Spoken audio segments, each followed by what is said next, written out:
Today on the church calendar, March the 17th, the church commemorates St. Patrick, Bishop of Ireland.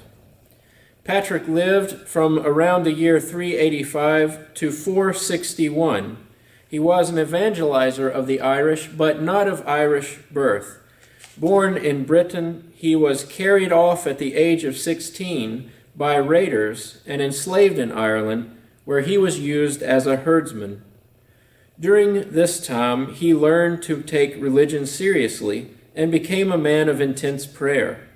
After 6 years, he made his escape, being carried by ship to the continent, and when he had got back home, he was called in a dream to return to Ireland to preach Christ there. Somewhere around the year 432, he went back to Ireland as a missionary. There were certainly Christians in Ireland before the coming of Patrick, but no great impression had been made. It was Patrick who caused Christ's gospel to be welcomed far and wide in the north and the central parts and the west, and brought an organized church into existence there.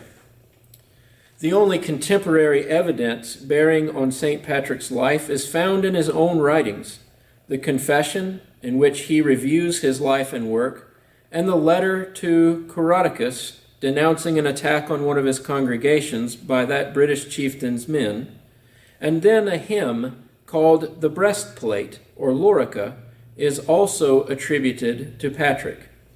These writings have been translated into English several times.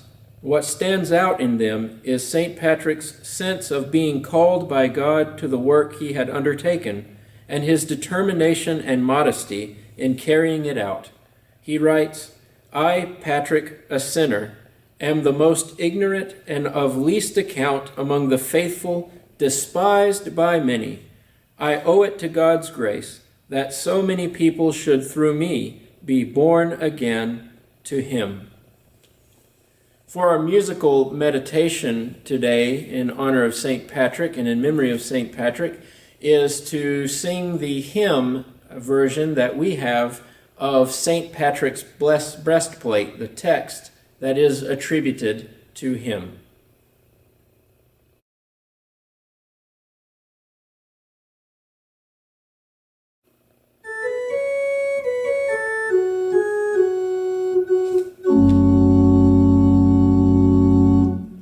I bind unto myself today the strong name of the Trinity by invocation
the Trinity, by invocation of the same, the three in one, the one in three, of whom all nature has creation, eternal Father, Spirit, Word, praise to the Lord of my salvation.